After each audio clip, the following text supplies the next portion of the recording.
Méditerranée en vidéo, c'est plus facile à présenter que d'en parler. Et j'en viens donc au sujet d'aujourd'hui. L'identité méditerranéenne de la Tunisie, comment tout ça. Des gens nous ont posé la question, pourquoi ce thème? Ce thème s'est imposé à nous pour 3 raisons. D'abord, je me présente. Je suis donc Fatima Bensardar, juriste de formation. Je suis présidente fondatrice de l'association. Et depuis peu, je suis la vice-présidente de la Fondation du Dialogue Sud-Nord à Bruxelles, toujours pour le Dialogue Sud-Nord. Les raisons qui ont motivé ce thème-là sont de 3 sortes. Il s'est imposé à nous ce thème. Le premier, c'est que Méditerravenir est une association pour le dialogue Sud-Nord Méditerranée, sachant que notre champ d'action pour la rive sud se limite aux pays maghrébins et à l'Égypte. La deuxième raison qui a fait qu'on a choisi ce thème, c'est le constat que l'on fait chaque fois dans nos rencontres de questions qui sont récurrentes. Elles sont de 3 sortes. Nous avons des gens qui affirment « nous sommes méditerranéens », d'autres qui posent la question « sommes-nous encore méditerranéens ?» Je passe la parole à Zaïna.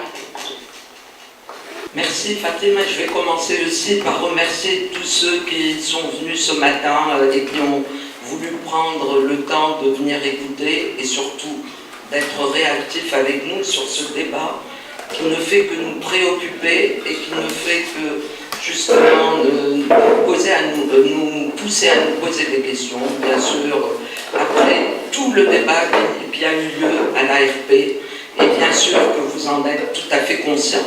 Donc, je vais aussi, pour ceux qui peut-être fréquentaient les espaces de gestion de ressources humaines, dire que j'ai eu pendant longtemps à gérer l'espace de l'ARFOR. Je suis actuellement aussi présidente de HR Expo, surtout militante associative et concernée par le progrès de ce pays. Donc, membre actif de Méditerravenir. Je vais vous expliquer d'abord pourquoi je me trouve parmi vous, ici, entre 2 charmantes dames, Fatima et Zeynep. Donc, première question, qu'est-ce que la Méditerranée et qu'est-ce que la méditerranéité?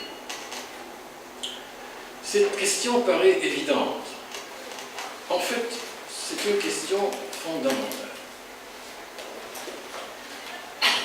Le statut de la Méditerranée dans la pensée occidentale rappelle de beaucoup le statut de l'Orient dans la pensée occidentale. Il y a une construction occidentale de la Méditerranée qui nous vient d'anthropologie, de la même manière qu'on a construit un Orient avec l'orientalisme. Vous avez, surtout dans l'Amérique du Nord, une tendance à donc construire un mythe de la Méditerranée et une forme donc d'essentialiser la Méditerranée. La Méditerranée serait une essence avec ses particularités, avec ses caractéristiques. Et en général, on l'associe à une culture méditerranéenne, où il y a le système de parenté, la tribu, la mafia, la vendetta. Et cette construction mythique a donné lieu à une forme de savoir. Et vous avez donc des études méditerranéennes, comme vous avez des études. Évidemment, cette tendance est en train d'être remise en question. Actuellement, on remet en cause ce concept d'essentialisation. Et on se rend compte que la Méditerranée, c'est, pourrait-on dire, lorsqu'on dit essence, on nie l'histoire.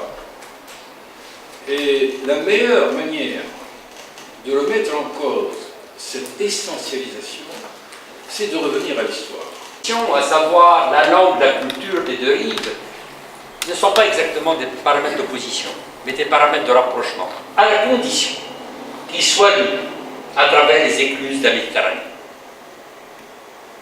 En effet, la Méditerranée n'est pas une frontière. Si elle est une frontière pour ceux qui ne savent pas nager ou qui n'ont jamais étudié les humanités, elle constitue une barrière infranchissable. Nous vivons aujourd'hui cette lecture de la Méditerranée. Par contre, pour ceux qui savent nager, ont étudié les humanités, la Méditerranée a été de tout temps un espace de contact et d'échange. Donc on a parlé du pourquoi la Méditerranée. On va donc essayer d'aborder une question essentielle: comment? Il ne suffit pas évidemment de situer le décor, de rappeler la vérité ou les vérités, mais faut-il les concrétiser aujourd'hui et maintenant? Je ne sais pas ce qu'il faut, je le dirai en détail juste tout à l'heure. Il nous a rappelé aussi l'importance des religieux, certains non. Il y a aussi des politiques. Et là, il y a l'union du glaive du goupillon, puisqu'il y a pas mal d'empereurs d'origine maghrébine, d'origine berbère. On a parlé aussi d'identité. Est-ce qu'il y a une identité ou il n'y a pas d'identité? Moi, je dirais que cette notion d'identité est dépassée. Aujourd'hui, c'est l'identification. Je suis Sal Haneshi, je suis président d'une association Atlas. Ce qui dit qu'en fait, le problème majeur, c'était que la non-différenciation de l'identité et de la religion.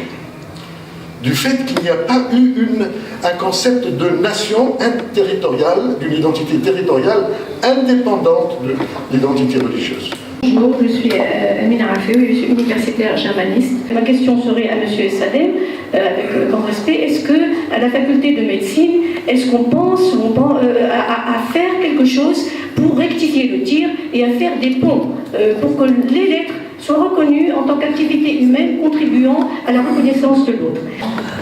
Ma question c'est pour Siriva, pour les Maghrébins, elle est où notre identité maghrébine, notre histoire maghrébine dans cette cavale de méditerranéenne.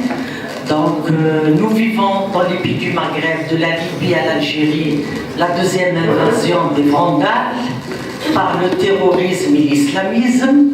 Elle va où notre identité? Parce que l'islamisme, il vient remodeler notre identité. Il y a le soufisme. C'est cette veine religieuse spéciale qui est donc œcuménique.